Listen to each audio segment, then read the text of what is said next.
So hello everyone, I'm back with day 16 of Advent of Cyber 2024। आज हम लोग azure के बारे में देखने वाले हैं। आज जो हमारी टास्क है उस पे वो एज्योर पे बेस्ड है। तो यहाँ पे हम लोग देखें तो आज का हमारा लर्निंग ऑब्जेक्टिव्स क्या होने वाला है। हम लोग सीखेंगे एज्योर क्या होती है और इससे क्यों यूज़ करते हैं। दूसरा, एज्योर के हम लोग दो सर्विसेज के बारे में जानेंगे जो कि है Azure key vault and Microsoft Entra ID. And the third is how to interact with Azure tenant using Azure Cloud Cell। Azure Cloud Cell भी इसकी सर्विस होती है एक। और Azure tenant यानी एक तरह से मान लो कोई Azure का यूज़र हो गया, यूज़र अकाउंट या कोई ऑर्गेनाइजेशन, उससे इंटरेक्ट कैसे करते हैं यूजिंग Azure Cloud Cell, वो सीखेंगे। इससे पहले मैंने Azure एक बार यूज़ किया हुआ है मशीन लर्निंग पर्पज़ की वजह से, तो मुझे ज़्यादा आइडिया नहीं है Azure का, पर देखते हैं इसमें क्या क्या है। तो एज्योर के बारे में अगर मैं तुम्हें इंट्रोडक्शन दे दूं तो यहाँ पे बस इतना लिखा हुआ है कि जो एज्योर है वो एक क्लाउड सर्विस प्रोवाइडर है, सीएसपी। क्लाउड सर्विस प्रोवाइडर क्या होती है? लेट्स से कि तुम्हारे पास एक कंपनी है। तुम्हें कंपनी चलाने के लिए क्या चाहिए होगा? रिसोर्सेज चाहिए होंगे, जैसे कि सीपीयू चाहिए होगा, मेमोरी चाहिए होगा, और भी सारे प्रोसेसर्स वगैरह, कंप्यूटर्स वगैरह चाहिए होंगे बहुत सारे। अब वो सारे कंप्यूटर्स को मैनेज करने के लिए एक सर्वर रूम होता है। अब बताओ, इतना सब कुछ होगा तो फिर उस कंपनी क्या करेगी? अपने रिसोर्सेज को मैनेज करेगी या अपने प्रोडक्शन पे ध्यान देगी? तो फिर इसी के लिए क्लाउड सर्विस प्रोवाइडर्स आते हैं। क्लाउड सर्विस प्रोवाइडर्स जैसे कि हमारे हो गए AWS, गूगल क्लाउड, और यहाँ पे हमारी एज्योर के बारे में बात हो रही है। तो ये 3-4 कुछ पॉपुलर क्लाउड सर्विसेज हैं। हम लोग यहाँ एज्योर के बारे में देख रहे हैं। तो ये क्या करती है कि कंपनीज का काम बहुत आसान कर देती है। जितना भी हार्डवेयर रिलेटेड है, जैसे कि मान लो कोई प्रोसेसर है, तुम्हें इतने प्रोसेसिंग पावर चाहिए, इतना रैम चाहिए, इतना मेमोरी चाहिए, तो वो क्या करेगा? तुमको एक सिस्टम अपने एंड पे बना देगा। एज्योर की अपनी एक सर्वर होती है, सर्वर रूम। वहाँ पे वो लोग क्या करता है, बहुत सारे सर्वर्स को रखा रहता है। उनमें से वो एक सर्वर में से एक छोटा सा कंप्यूटिंग पावर तुमको दे देगा। बोलेगा ठीक है, तुमको 4 GB रैम चाहिए, तुमको 1 GHz का प्रोसेसिंग पावर चाहिए, तो लो तुम्हें मैंने इतना प्रोसेसिंग पावर, इतना रैम एलोकेट कर दिया, अब तुम इसे यूज़ करो। तुम्हें मैं तब तक ही चार्ज करूँगा जब तक तुम वो यूज़ करोगे, उसके अलावा मैं तुम्हें उसका चार्ज नहीं करने वाला। इससे क्या हुआ? अगर वो सेम 4 GB रैम और 1 GHz का ये कोई सर्वर खरीद के लाता अगर कंपनी अपने पास, तो क्या होता है? उसको मैनेज तो करना पड़ता, उस ऊपर से वो उसको पूरा खरीद रहा है, तो उससे क्या हुआ? उसको वो उसका फुल प्राइस पे करेगा। मान लो तुम्हें इसका 5 मिनट का काम है। अब 5 मिनट के काम के लिए तुम वो पूरा का पूरा सर्वर तो नहीं खरीदना चाहोगे। यहाँ मैंने 4 GB का एक छोटा एग्जांपल लिया, पर मान लो कि 4 GB नहीं, तुमको 4 TB का ज़रूरत है, 4 TB स्टोरेज चाहिए वगैरह, मतलब प्रोसेसिंग पावर वगैरह कुछ चाहिए तुमको। अब इतना सब कुछ तुम 5 मिनट के काम के लिए तो नहीं खरीदोगे। तो ये क्लाउड सर्विस प्रोवाइडर वही चीज़ आसान कर देती है कि तुम्हें ऑन डिमांड चीज़ें मिलती है। तुम्हें जब जो चीज़ चाहिए, तुम अपने CSP को बोल सकते हो, क्लाउड सर्विस प्रोवाइडर पर जाओ, एक सर्विस को यूज़ करो और उस सर्विस पे एंट्री कर दो कि हाँ इतना रैम चाहिए, इतना प्रोसेसर चाहिए, और फिर उस हिसाब से तुमको प्रोसेसिंग पावर मिल जाती है। फिर तुम उससे यूज़ करो, उसका काम करो, और जब काम ख़त्म हो जाए तो उस रिसोर्स को तुम डिस्ट्रॉय भी कर सकते हो। डिस्ट्रॉय यानी अब जो रिसोर्सेज तुम्हें एलोकेट हुई थी वो अब वापस एज्योर को मिल जाएंगी, अब कोई दूसरा यूज़र उसको यूज़ कर सकता है। और ये सारा मेंटेनेंस कौन देखता है हार्डवेयर का? खुद एज्योर देखेगी। तो कंपनी से वो चीज़, वो पार्ट ही ख़त्म हो जाता है, मैनेजमेंट वगैरह का। तो इसलिए हमारी क्लाउड सर्विस प्रोवाइडर आजकल बहुत ज़्यादा बूम हो रही है कंपनीज में। ओके, यहाँ पे हमारी दो सर्विसेज के बारे में लिखा हुआ है, Azure key vault and Microsoft Entra ID. तो एज्योर की वॉल्ट से शुरू करते हैं। एज्योर की वॉल्ट क्या होती है? तुम्हें मान लो कि बहुत सारा पासवर्ड कोई है स्टोर करना है, किसी भी ऑर्गेनाइजेशन में जाओगे, बहुत सीक्रेट पासवर्ड्स वगैरह होते हैं, प्रोजेक्ट्स के पासवर्ड हो सकते हैं, गिटहब का हो सकता है, या मान लो कोई डेटाबेस का कोई कॉन्फिडेंशियल पासवर्ड्स है। ये सारी चीज़ें को अगर तुम्हें कहीं सिक्योर रखना है तो एज्योर हमें एक सर्विस प्रोवाइड करती है which is known as Azure key vault. Azure key vault क्या होती है? इसके अंदर हम लोग API keys, certificate, password, cryptographic keys और ऐसे बहुत सारे जो सीक्रेट स्टफ है उनको संभाल के रख सकते हैं। और यहाँ पे हम लोग दूसरों को एक्सेस भी दे सकते हैं। मान लो कि मैंने उसमें कोई सीक्रेट्स रखा, मान लो कि मैं एक CEO हूँ, मैंने कुछ सीक्रेट स्टोर कर दिए उधर, और मैं चाहता हूँ कि मेरे जितने भी एम्प्लॉयज़ हैं वो उसको एक्सेस कर पाए। तो अब उनको एक्सेस करने के लिए मुझे क्या बनाना पड़ेगा, उनको वॉल्ट कंज्यूमर्स, मुझे उन्हें परमिशंस देने पड़ेंगे। जैसे ही मैं उनको परमिशन देता हूँ तो वो मेरे वॉल्ट को एक्सेस करके उन सीक्रेट्स को देख सकते हैं। इस केस में हम लोग उनको क्या बोलेंगे, वॉल्ट कंज्यूमर्स बोलेंगे, क्योंकि वो मेरे वॉल्ट को यूज़ कर पा रहे हैं।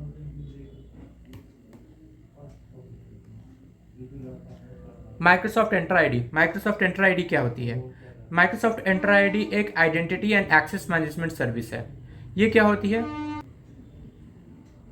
ओके, तो आइडेंटिटी एंड एक्सेस मैनेजमेंट क्या होती है? ये बेसिकली हमारे कोई भी क्लाउड सर्विस प्रोवाइडर पर जाओगे तो तुम्हें सर्विस मिल जाएगी IAM नाम से। जैसे AWS पे जाओगे तो वहाँ पे सीधा IAM लिखा रहता है इसका। यहाँ एज्योर पे क्या है, माइक्रोसॉफ्ट एंट्रा आईडी के नाम से है। तो यहाँ पे क्या होता है कि मान लो तुमने अपना अकाउंट बनाया एज्योर पे, जैसे तुम अपना अकाउंट बनाते हो तो फिर उस पर तुम लोग IAM से और भी यूज़र्स बना सकते हो। तुम चाहते हो कि मैं एक ऑर्गेनाइजेशन का मैंने एक एज्योर अकाउंट बनाया और अब सारे एम्प्लॉयज़ उस पर लॉगिन हो पाए, पर उन एम्प्लॉयज़ के पास कुछ स्ट्रिक्ट परमिशंस वगैरह भी उस पर लगे हुए हों कि ठीक है, ये वाला जो एम्प्लॉय है ये सिर्फ इस सर्विस को यूज़ कर सकता है। मान लो कि डेटाबेस से रिलेटेड अगर वो कोई DBA है, डेटाबेस एडमिनिस्ट्रेटर, तो मैं उससे चाहूँगा कि डेटाबेस का जितना भी परमिशन है मैं उसे दे दूँ। पर और सारी चीज़ जो मशीन लर्निंग स्टफ़ है या फिर वो सारी चीज़ें हैं, मैं उसको परमिशन नहीं दूंगा, क्योंकि उसको वहाँ पे कोई काम है ही नहीं। तो इस तरह से हम लोग IAM से मल्टीपल यूज़र्स क्रिएट कर सकते हैं, और मल्टीपल यूज़र्स क्रिएट करके हम लोग हर एक को अकाउंट में एक स्पेसिफिक सेक्शन का एक्सेस दे सकते हैं, या तो फुल एडमिनिस्ट्रेटर एक्सेस भी दे सकते हैं, मतलब यानी कि फुल एक्सेस।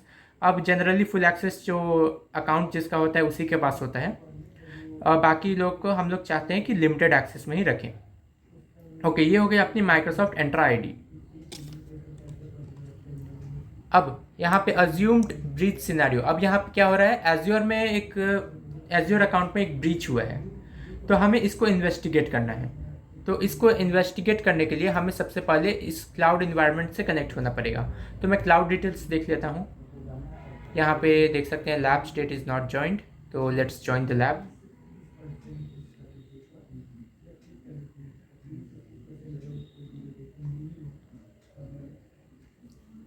ओके, यहाँ देख सकते हो हमें क्रेडेंशियल्स मिल चुकी हैं इसकी।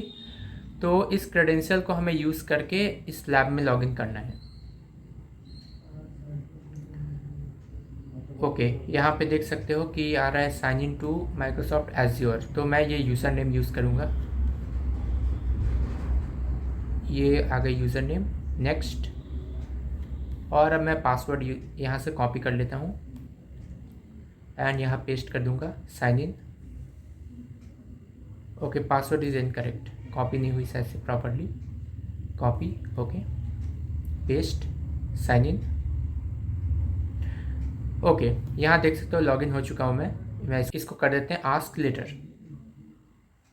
स्टे साइंड इन, यस भी कर सकते हो, नो भी कर सकते हो, पर नो ही करो क्योंकि इस अकाउंट का फिर काम है ही नहीं।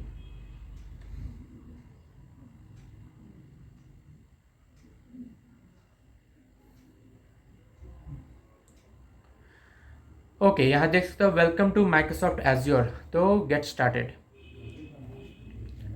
ये सारी चीज़ें स्किप कर सकते हो, स्किप। ओके, यहाँ देख सकते हो ये है माइक्रोसॉफ्ट एज्योर का डैशबोर्ड। अब हमें इस डैशबोर्ड पे अलग अलग सर्विसेज को यूज़ करके काम करना है। तो हम लोग अपना टास्क देख लेते हैं कि हमें क्या क्या करना है। तो मैं इसे यहाँ कट कर लेता हूँ अभी। ओके, हमने लॉगिन कर लिया है। ओके, इसको आस्क लेटर ही करना था, ठीक है। उसके बाद यहाँ पे हमने इसे ओके, इसको कैंसिल भी कर सकते हो।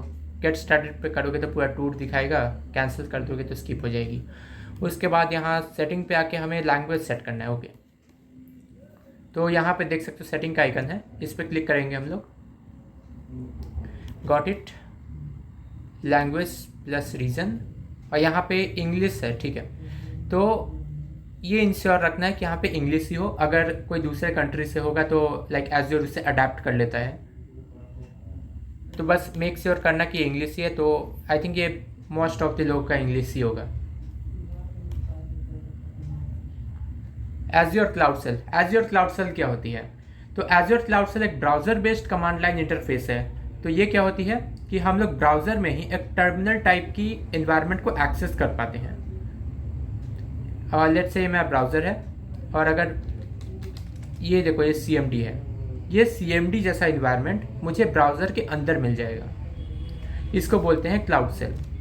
और इस क्लाउड सेल पे मैं कमांड्स को एग्जीक्यूट करके अपने रिसोर्सेज को मैनेज कर सकता हूँ। लेट्स से एज्योर पे मेरा कोई डेटाबेस है तो मैं उस डेटाबेस को क्रिएट कर सकता हूँ, मॉडिफाई कर सकता हूँ, डिलीट कर सकता हूँ, या तो और नए कोई रिसोर्सेज बना सकता हूँ। बेसिकली फुल कंट्रोल ले सकता हूँ अपने क्लाउड अकाउंट का। अब वो CLI अकाउंट, अब वो भी उसी तक बेस्ड होती है जितना तुम्हें परमिशन होता है। लेट्स से कि कोई IAM यूज़र है, मैंने IAM की मदद से एक यूज़र क्रिएट किया है जिसके पास सिर्फ डेटाबेस का एक्सेस है, तो वो सिर्फ डेटाबेस को ही मैनेज कर पाएगा, उसके अलावा कोई सर्विस पे वो मैनेज नहीं कर पाएगा। जो एडमिनिस्ट्रेटर है उसके पास फुल एक्सेस होता है। तो यहाँ पे देख सकते हो कि क्लाउड सेल की मदद से, ओके, क्लाउड सेल यहाँ पे दो तरह की आती है, Azure CLI and Azure power shell. Azure CLI क्या होती है? बैश पे बेस्ड होती है। बैश यानी कि जो लिनक्स होती है हमारी, उस पर जो कमांड्स रन होती है वो बैश के ऊपर होती है। And Azure power shell, Azure power shell ये नाम से ही समझ गए होगे कि विंडोज़ में जो पावर सेल होती है उसकी कमांड्स तुम यहाँ पे रन कर सकते हो। Okay, azure CLI, azure CLI यहाँ पे अपनी कमांड लाइन टूल होती है। CLI की फुल फॉर्म क्या होगी? Command line interface. ओके, तो यहाँ पे एक कमांड लाइन से कनेक्ट करके देखते हैं हम लोग जाएंगे एज्योर में और यहाँ पे आइकन देख सकते हो, ये है क्लाउड सेल की ऑप्शन। मैं इस क्लाउड सेल पे जैसे ही टैप करूँगा तो देखते क्या आता है हमारे पास। यहाँ देखो, welcome to Azure cloud shell. यहाँ पे दो ऑप्शन आ रहा है, बैश एंड पावर सेल। हमें इस टास्क में बैश का काम है तो मैं बैश को सिलेक्ट कर ले रहा हूँ। बैश को मैंने सिलेक्ट किया। यहाँ पे नो स्टोरेज अकाउंट रिक्वायर्ड, इसी को रखेंगे।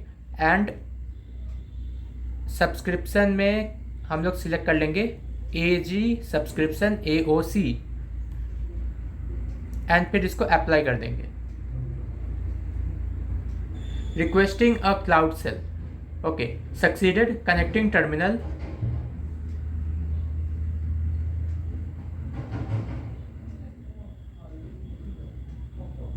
ओके, यहाँ पे देख सकते हो कि welcome to Azure cloud shell, हमारा क्लाउड सेल कनेक्टेड हो चुका है। और तुम लोग एक लिनक्स टाइप का इन्वायरमेंट देख सकते हो यहाँ पे, जैसे लिनक्स की टर्मिनल होती है वैसे ही हमारे पास एक इन्वायरमेंट यहाँ पे ओपन हो चुकी है।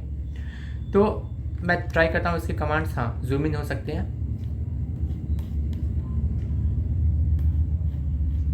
ओके, अब हमें नेक्स्ट क्या करना है, यहाँ पे हमारी एक कमांड दी हुई है यूज़र्स को लिस्ट करने की। मैंने जैसे कि तुम्हें बताया कि एक हमारे अकाउंट है उसके अंदर मल्टीपल यूज़र्स हो सकते हैं। IAM की मदद से हम लोग बहुत सारा यूज़र्स क्रिएट कर सकते हैं, हर एक को एक पर्टिकुलर पार्ट का एक्सेस देने के लिए, ताकि वो उसको मैनेज कर सके। तो उन सारे यूज़र्स को लिस्ट आउट करने के लिए हमारे पास यहाँ पे एक कमांड दिया हुआ है, AZAD signed in user show. तो हम लोग इस कॉपी करके पेस्ट करके देखते हैं कि क्या क्या इन्फॉर्मेशन है।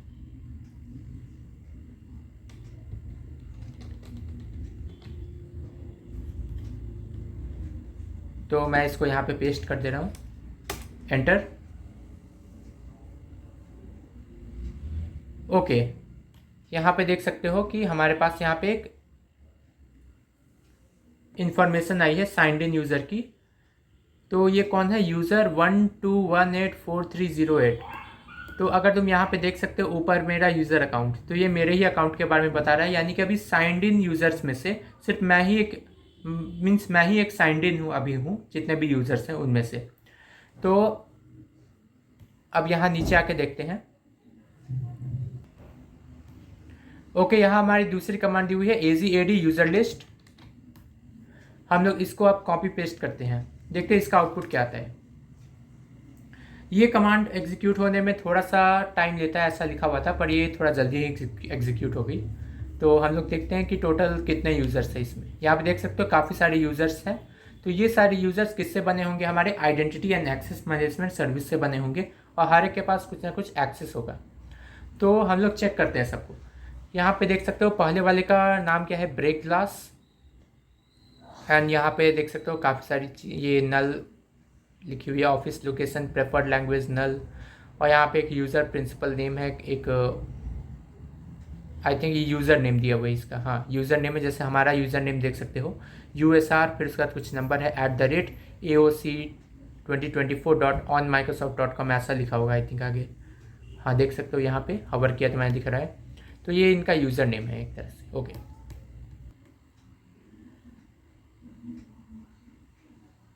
Okay AZ group subgroup action optional parameters given this the command above can be broken down into target group or service AD Azure AD और Entra AD।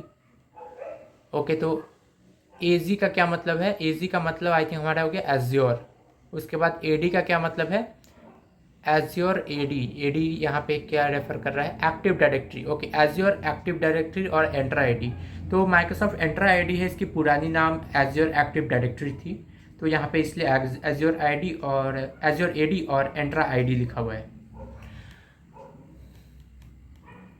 यानी हम लोग यहाँ क्या कर रहे हैं कि AZ Azure में से किसको एक्सेस कर रहे हैं, कौन से सर्विस को, AD का मतलब Azure एक्टिव डायरेक्टरी या Microsoft Entra AD, इस सर्विस को एक्सेस कर रहे हैं और उसमें से जितने भी यूज़र्स हैं उनको लिस्ट आउट कर रहे हैं, ये इस कमांड का मतलब है।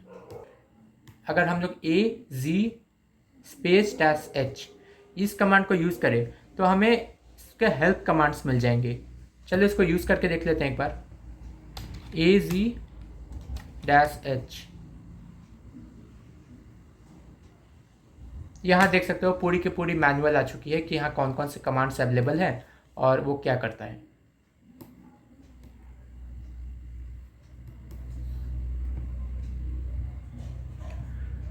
ओके अब यहाँ हमें कमांड दी हुई है, फिल्टर की मदद से हम लोग को यहाँ पे कमांड जनरेट किया हुआ है। फिल्टर पैरामीटर क्या करता है, फिल्टर नाम से ही पता चल गया होगा कि अब ये देख लो यहाँ पे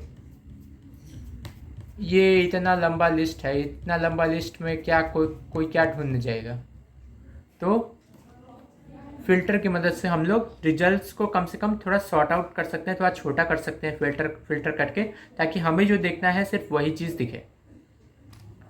तो यहाँ फिल्टर क्या किया हुआ है, यहाँ पे एज्योर में से हमने अपने एज्योर एक्टिव डायरेक्टरी सर्विस को यूज़ किया है, उसमें से यूज़र को लिस्ट कर रहे हैं हम लोग, तो इतना कमांड सेम है।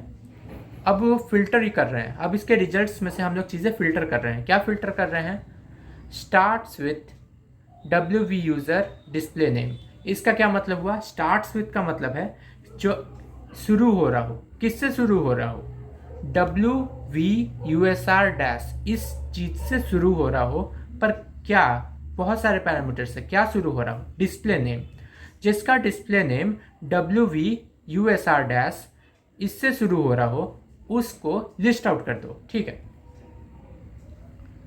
तो इसको हम लोग कमांड को रन करके देखते हैं। ओके यहाँ पे देख सकते हो काफ़ी सारे यूज़र्स हैं, पर ये लिस्ट काफ़ी छोटी है, अब इसको हम लोग चेक कर सकते हैं। तो यहाँ पे हम लोग देखें तो क्या रहा है, WV यूज़र अल्फ़ावेयर, WV यूज़र बैकअपवेयर। हम लोग नीचे देखते हैं अब क्या करना है हमें।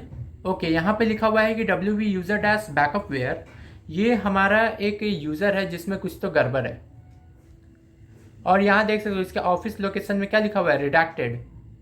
तो यहाँ पे ऐसा क्यों लिखा हुआ है, you may observe an unusual parameter was saved to an unspecific account in the output. One of the users WV_USR- backupware has its password stored in one of the fields. ये बोलना चाह रहा है कि यहाँ जो WV_USR- बैकअपवेयर है इसके वन ऑफ द फील्ड में इसका पासवर्ड स्टोर्ड है, पर यहाँ तो देख सकते हो पासवर्ड नाम का कोई कॉलम है ही नहीं, फिर यहाँ पे पासवर्ड कहाँ पे स्टोर होगा। यहाँ देख सकते हो ऑफिस लोकेशन रिडैक्टेड दिखा रहा है, रिडैक्टेड यानी इन्होंने जानबूझ के छुपाया है कि यहाँ पे कुछ है, पर वो हमें नहीं दिखाना चाह रहे हैं, क्योंकि ऑफकोर्स अगर वो यहाँ पे दिखा दिया तो टास्क करने का मतलब क्या है। तो जाके देखते हैं ऑफिस लोकेशन पे क्या है। Okay WV user backupware this one, इसका ऑफिस लोकेशन यहाँ पे देख सकते हो पासवर्ड लिखा हुआ है। तो ये वाला जो है ये हमारा ये हमें पता चल गया कि अगर ऐसे देखते तो नहीं पता चल रहा कि ये क्या चीज़ है, रिकवर सीक्रेट्स, पर टास्क से हमें पता चल गया कि ये क्या है, हमारा पासवर्ड है। ओके, अब यहाँ पे क्या लिखा हुआ है, जब ग्लिच ने देखा तो तुरंत समझ गया कि ये जिसने भी किया है वो ये अटाकर का ही काम होगा, और इसने किसी तरह इसका पासवर्ड ये एक ऑफिस लोकेशन वाले फील्ड पे लगा दिया किसी तरह से, ताकि वो इसका पासवर्ड देख पाए, और इसकी मदद से उसने इस अकाउंट पे एक्सेस ग्रांट करके कुछ ना कुछ करने का ट्राई किया होगा। तो अब हम लोग ने यूज़र देख लिया कि ठीक है, यहाँ एक यूज़र को एक्सप्लॉइट किया गया है। ठीक है, तो अब देखते हैं कि ग्रुप्स के बारे में। तो यहाँ पे कमांड दी हुई है AZAD ग्रुप लिस्ट। अब हम लोग क्या कर रहे हैं, एक्टिव डायरेक्टरी सर्विस जो कि हमारी माइक्रोसॉफ्ट एंट्रा आईडी सर्विस है, उस पे से हम लोग अब ग्रुप्स को लिस्ट करेंगे। पहले हम क्या कर रहे थे, यूज़र्स को लिस्ट कर रहे थे, अब ग्रुप को लिस्ट करेंगे। ठीक है, ग्रुप को देख लेते हैं। तो यहाँ पे हमारी कितनी कौन कौन सी ग्रुप्स हैं। ओके, AZAD ग्रुप लिस्ट, एक ही ग्रुप इसको मिला यहाँ पे। ग्रुप का नेम क्या है, secret recovery group. Description is group for recovering werewolf secrets. Okay, तो इसका डिस्क्रिप्शन में बता रहा है कि वेयरवुल्फ के सीक्रेट्स की को ये रिकवर करने का ट्राई कर रहा है। तो इस पे देख लें और क्या क्या चीज़ें हैं। सिक्योरिटी आइडेंटिफायर दी हुई है इसकी, visibility is private,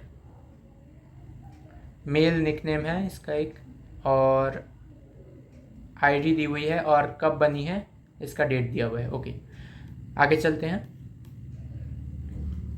you may observe that we just change the previous command from AZAD user list to AZAD group list. तो हाँ, हमने उसे चेंज किया है क्योंकि हम लोग यूजर नहीं देख रहे, अभी ग्रुप देख रहे हैं। Given the group it can be send that group named is this, जो हमें दिखा हुआ है कि सीक्रेट रिकवरी ग्रुप वहाँ पे है। This kind of interesting group because of the description, so let's follow the white rabbit and list the members of this group. Okay, तब हम लोग क्या करने वाले हैं, इस पर्टिकुलर ग्रुप में कितने मेंबर्स असाइंड हैं उसको लिस्ट करने वाले हैं। तो वो कैसे करेंगे हम लोग, AZAD group member list dash dash group secret recovery group. Okay, तब हम लोग इस पर्टिकुलर ग्रुप जिसका नाम सीक्रेट रिकवरी ग्रुप है उसके मेंबर्स को लिस्ट करने वाले हैं थ्रू आउट दिस कमांड। इसको एंटर करूँगा मैं। ओके, यहाँ पे हमारी एक ही यूज़र आ रही है, which is what, Microsoft graph dot user. ये display name is WB user backup ware. तो जो हमें ऊपर दिखी थी user, WB user backup ware, जिसका पासवर्ड भी देख सकते हो यहाँ पे लिखा हुआ है, तो सिर्फ यही यूज़र इस पर्टिकुलर ग्रुप में है। ओके, देखते हैं आगे क्या है।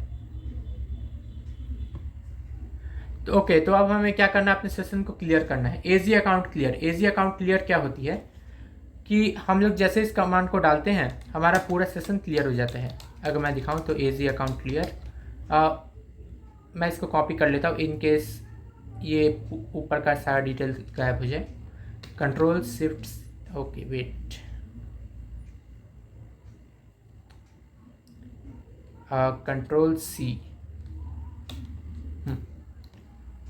Control C and user name was WB user backup ware. इसको भी मैं कॉपी कर ले रहा हूँ,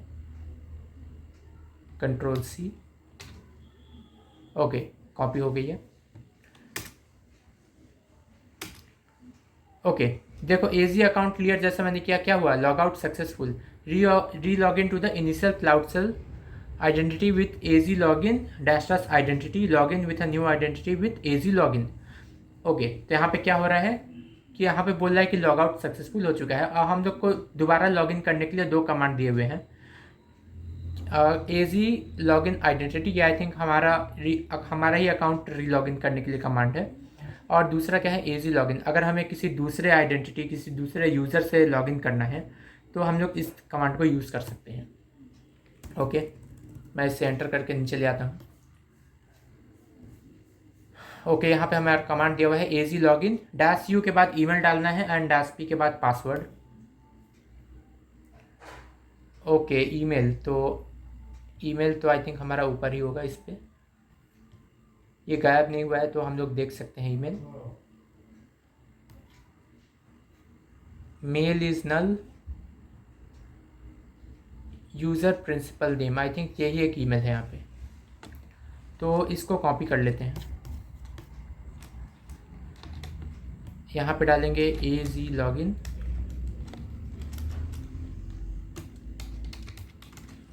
-u।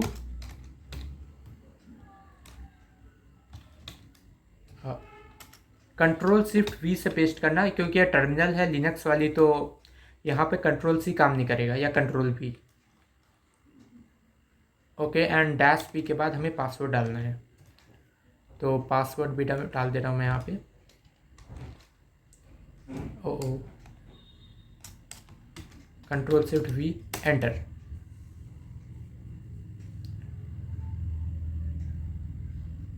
ओके, हम लोग लॉगिन हो चुके हैं शायद से। हम लोग चेक कर लेते हैं हमारी आइडेंटिटी क्या है अभी। तो AZAD signed in user. Okay, क्या कमांड थी? साइंड इन यूज़र या ओके, देख सकते हो हम लोग WV यूज़र बैकअप वेयर से अब हम लोग लॉगिन हो चुके हैं। अब यहाँ पे हम लोग नेक्स्ट स्टेप देखना चाहेंगे। Since WV user backup ware account belongs to the interesting group, since privileged roles are assigned to the group, and his thought was it doesn't make sense to name it like this if it can't do anything. Right, McSkiddy? But before checking the assigned roles, let's have a quick run through of Azure role assignments. Azure role assignments define the resources that each user or group can access. Okay, अब हम लोग Azure role assignments के बारे में देखने वाले। Azure role assignments क्या होता है कि हम, जैसे कि मैं तुम्हें बताया कि हर यूज़र को IAM के थ्रू हम लोग क्रिएट करके कुछ ना कुछ परमिशन एलोकेट कर सकते हैं कि वो एक छोटे से हिस्से को एक्सेस कर पाए। तो रोल क्या होती है? रोल हमारा वही चीज़ होता है कि हम लोग उसको एक्सेस दे पाएँ। डिफरेंट टाइप्स के रोल्स होते हैं, लाइक डेटाबेस का फुल एक्सेस, या डेटाबेस किसी पर रीड एक्सेस, राइट एक्सेस, बहुत सारी सर्विसेज होती है, हर एक की राइट, रीड और या फिर फुल एक्सेस, इस तरह से हमारी रोल्स वगैरह होती हैं। तो यहाँ पे देखते हैं कि इस particular user WV USR backup ware के पास कौन कौन से परमिशंस हैं, हमें ये चेक करना पड़ेगा। यहाँ पे ये हम लोग क्यों चेक कर रहे हैं? क्योंकि ये हमें थोड़ा सस्पिशियस लग रहा है, ये चीज़, ये अकाउंट जो है ये थोड़ा सस्पिशियस है।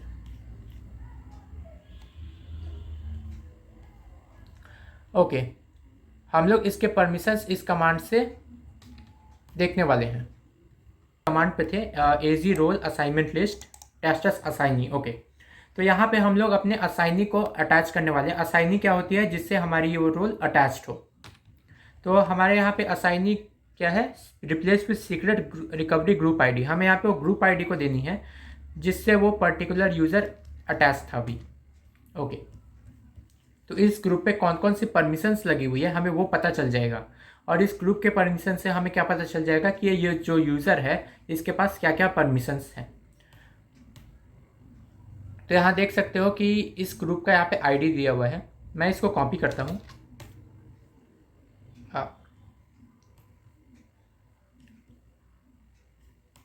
ओके, कॉपी हो गई क्या? हाँ, हो गई है। तो इसको यहाँ पेस्ट कर देते हैं अब नीचे। ओके, यहाँ मैंने पेस्ट कर दिया है, और डैश ऑल यानी सारे परमिशंस को हमें लिस्ट आउट करके दे दो। Okay, enter.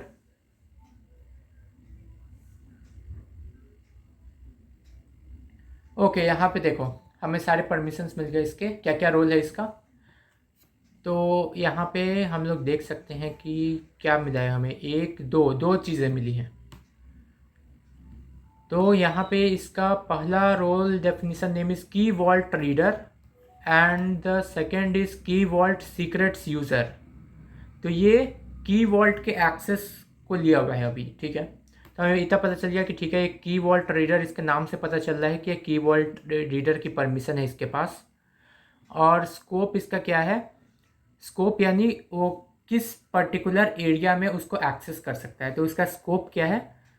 Microsoft.keyvault, ये हमारी सर्विस हो गई यहाँ पे /vaults। कौन से वॉल्ट का एक्सेस है इसके पास? की वॉल्ट में वेयर विल सीक्रेट्स, इस पर्टिकुलर वॉल्ट का इसके पास एक्सेस है।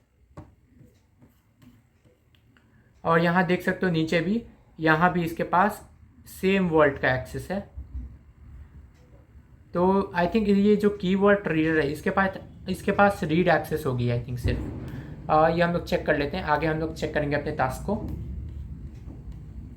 यहाँ पे देख सकते हो दो सर्विसेज, की वॉल्ट सीक्रेट्स यूज़र एंड की वॉल्ट रीडर।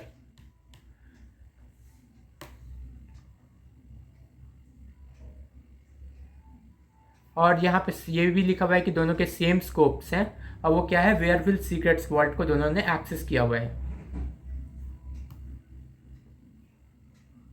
ओके, तो की वॉल्ट रीडर रोल ये क्या होता है, माइक्रोसॉफ्ट की डेफिनेशन देख लेते हैं कि इस रोल का मतलब क्या है। रीड मेटा डेटा ऑफ की vaults and it's certificates keys and secrets. तो ये बेसिकली उस की वॉल्ट में जितने भी सर्टिफिकेट की सीक्रेट्स हैं उनको रीड कर सकता है। This role allow you to read metadata of key vault, basically उसका लंबा डेफिनेशन है एक। ओके, यहाँ पे एक और चीज़ दी हुई है, can not read sensitive values such as secret contents और की मटेरियल। ओके, तो भले ही एक सर्टिफिकेट की एंड सीक्रेट्स को देख सकता है, बट ये कुछ सेंसिटिव वैल्यूज को नहीं देख सकते, लाइक सीक्रेट कंटेंट और की मटेरियल। यानी ये सिर्फ सर्टिफिकेट, कीज एंड सीक्रेट जो आई थिंक उतने सेंसिटिव नहीं होंगे, सिर्फ उन्हीं को देख सकता है। इसमें भी परमिशंस कैटेगरीज होंगे, मुझे इसका आइडिया नहीं है, तो इसको अभी के लिए स्किप कर देते हैं। Read secret contents only works for key values that use Azure role based access control permission model. Okay, तो ये क्या करता है, सिर्फ सीक्रेट कंटेंट्स को देख सकता है। ये special rule allow you to read the contents of key vault secret. Okay, तो आई थिंक जो पहला वाला था की वॉल्ट रीडर, उसके वो सारे सेंसिटिव वैल्यूज को रीड नहीं कर सकता था, बट जो की वॉल्ट सीक्रेट यूजर है ये सीक्रेट कंटेंट को रीड कर सकता है।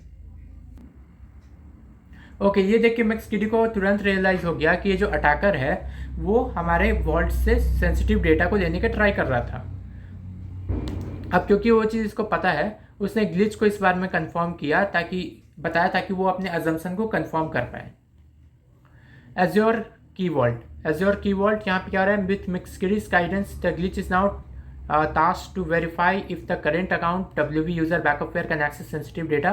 Let's list the accessible key vaults by executing the command below.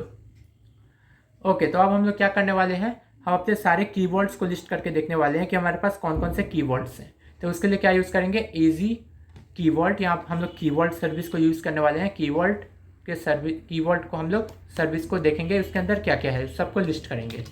तो की वॉल्ट लिस्ट, जैसे मैंने इसको एंटर किया, यहाँ देख सकते हो नेम इज वेयरविल सीक्रेट्स। तो यहाँ हमारे पास एक कीवर्ड है विथ द नेम की वेयरविल सीक्रेट्स, जिसको देख सकते हो यहाँ भी सेम लिखा हुआ है, विच मीन्स दोनों के पास सेम एक्सेस है।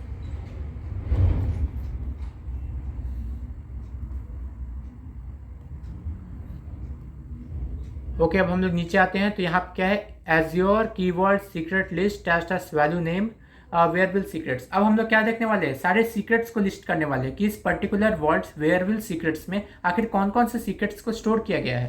तो मैं इसे कॉपी करता हूँ और पेस्ट कर देता हूँ इधर, एंटर करेंगे एंड वेट करते हैं इसको एग्जीक्यूट होने का। और यहाँ पे देख सकते हो कि यहाँ पे एक हमारी सीक्रेट लिखी हुई है।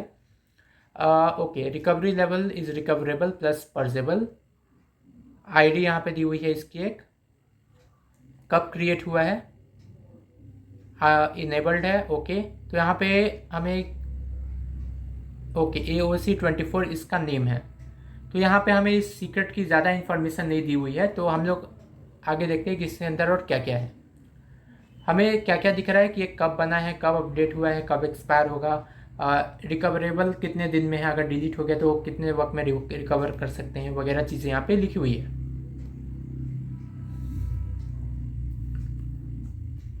ओके, हमने पिछले 2 कमांड्स को एग्जीक्यूट किया और हमें कंफर्म हो गया कि जो रीडर रोल है वो अलाउ करता है हमें to view the key vault metadata.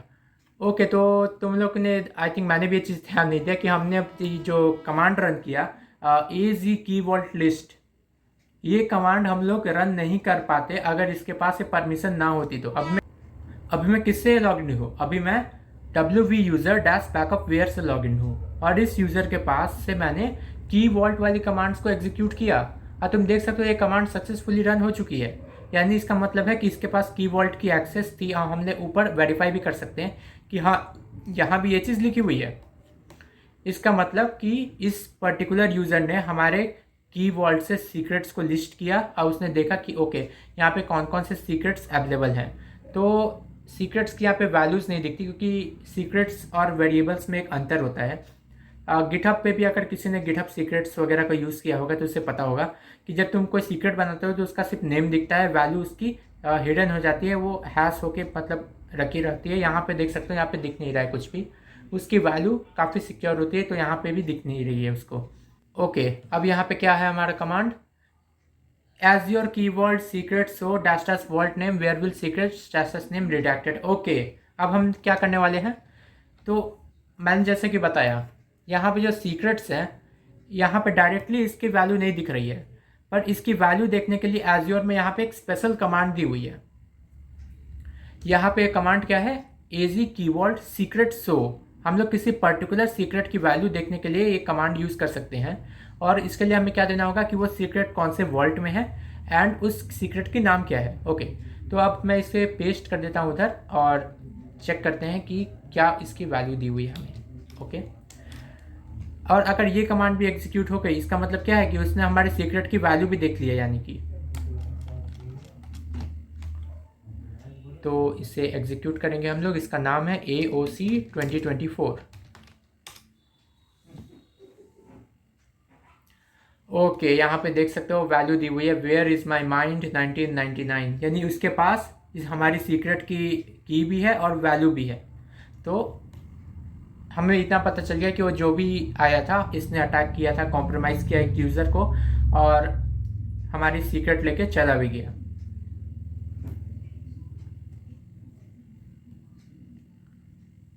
Okay, तो आई थिंक या दैट्स इट। तो इसी के साथ हमारा सारा टास्क यहाँ पे ख़त्म हो चुका है। अब हम लोग को क्या करना है, ये क्वेश्चन सॉल्व करने हैं। तो what is the password for backup ware that was leaked. तो बैकअप वेयर का पासवर्ड जो लीक हुआ था वो क्या था, आई थिंक एक ओके, तो हम लोग इसे देख के आ जाते हैं। तो इसका पासवर्ड था रिकवर सीक्रेट्स। यहाँ पे देख सकते हो अजीब सा ये मतलब रिकवर सीक्रेट्स जैसा दिख रहा है ये। तो इसे मैं यहाँ पेस्ट कर देता हूँ, सबमिट करेंगे। It's the correct answer. What is the group ID of the secret recovery group. Group ID of secret recovery group, ये मैंने कॉपी कर रखा है तो इसको पेस्ट कर देते हैं। ये हमारी आईडी है। What is the name of the world secret. World secret का नाम क्या था, AOC 2024। What is the contents of the secret stored in the world.